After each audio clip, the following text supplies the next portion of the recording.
मुरादाबाद में निर्यातकों के चुनाव को लेकर जहां लघु उद्योग भारती ने जांच की मांग की, तो वहीं अब मुरादाबाद हैंडीक्राफ्ट एक्सपोर्टर संगठन ने भी जांच की मांग की है। दिल्ली रोड स्थित एक होटल में बैठक के दौरान पत्रकारों से बात करते हुए कहा कि चुनाव में साइबर क्राइम की घटना देखने को मिली है, जिसको लेकर हमने जांच की मांग की है। एपीसीएच के चुनाव में हुई गड़बड़ी के बाद आरोप प्रत्यारोप का दौर शुरू हो गया है। ऐसे में मुरादाबाद में 2 संगठन हैं। 2 संगठनों में इस चुनाव को रद्द होने के बाद इस पूरे मामले की जांच की मांग की जा रही है। बंद लफ्जों में एक दूसरे पर आरोप लगाए जा रहे हैं। मुरादाबाद हैंडीक्राफ्ट एक्सपोर्टर संगठन ने बैठक कर इस पूरे मामले की जांच की मांग की है। साथ ही कहा कि ये घटना पूरे निर्यातक समाज पर काफी बुरा असर डालेगी। ऐसे में हम सब ये मांग करते हैं कि इस पूरे मामले की निष्पक्ष तरीके से जांच हो, जो दोषी होने पर कार्रवाई होनी चाहिए। इस अवसर पर भारी संख्या में निर्यातक मौजूद रहे। किस संबंध में आज इस बात पर बुलाई गई? जैसा कि आपको मालूम होगा कि अभी जो हमारी ई वोटिंग हो रही थी चुनाव को लेकर, उसका निलंबन कर दिया गया था। उसके विषय में हमने कुछ साक्ष्य रखे हैं, उसी संबंध में मीटिंग बुलाई गई थी। तो उसमें निलंबन की क्या वजह है? हमारा ये कहना है कि निलंबन के लिए एक स्टोरी क्रिएट की गई है। पहले तो हम आपको बता दें कि ये जो चुनाव प्रक्रिया है, ये ईपीसीएच के द्वारा हस्तशिल्प के हैंडीक्राफ्ट सचिव के साथ एनएसडीएल के माध्यम से होती है। हस्तशिल्प सचिव टेक्सटाइल मंत्रालय के अधीन आते हैं। एनएसडीएल वो संस्था है जो कि रिलायंस, टाटा, बिरला इन सब के भी ई कॉमर्स के ई वोटिंग कराती है।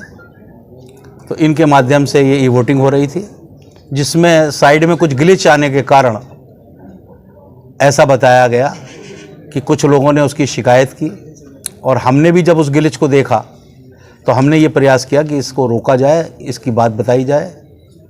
तो बिना हमें सुने हुए उसके कारण वो वोटिंग सस्पेंड की गई। इस विषय में कुछ हमारे सवाल थे जो हम पूछना चाहते थे आपके माध्यम से, प्रेस के माध्यम से, और आपको बताना चाहते थे कि इसमें हमारा क्या रोल है और औरों का क्या रोल है, ये क्यों हुआ, इसलिए ये हमने प्रेस कॉन्फ्रेंस बुलाई थी।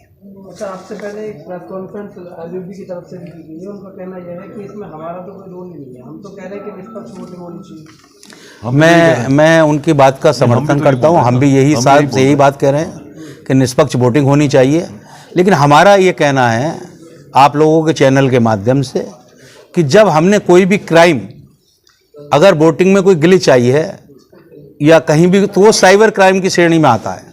और जब हमने उसको पकड़ा है तो उसकी निष्पक्षता के लिए हमें साइबर क्राइम के लिए उसकी रिपोर्ट करानी चाहिए थी, हमें पुलिस में उसकी रिपोर्ट करानी चाहिए थी, हमें एनएसडीएल में उसकी रिपोर्ट करानी चाहिए थी, हमें ईपीसीएच में उसकी रिपोर्ट करानी चाहिए थी। और जिन लोगों ने भी इस काम को अंजाम दिया है उनको जेल में भिजवा कर ये उदाहरण देना चाहिए था कि आगे कभी भविष्य में इस प्रकार की घटना की पुनरावृत्ति ना हो। लेकिन जिनकी आप बात कर रहे हैं पत्रकार महोदय, मैं आपसे ये पूछना चाहूँगा, क्या उन लोगों ने कोई रिपोर्ट साइबर क्राइम में कराई? क्या एनएसडीएल के विरुद्ध कराई? क्या डीसी हैंडीक्राफ्ट के विरुद्ध कराई? या खाली ये चुनाव को रफा दफा करने का मामला था कि किसी प्रकार से ये चुनाव टल जाए और उनकी हार बच जाए? ये मेरा एक सवाल है। रफा दफा उन्होंने कहा है कि हमने ऑनलाइन कराई है। ऑनलाइन रिपोर्ट होती है भैया, लेकिन रिपोर्ट जो है ना, मतलब उन्होंने ऑनलाइन जो रिपोर्ट कराई है भैया, वो भी उसके साक्ष्य देंगे।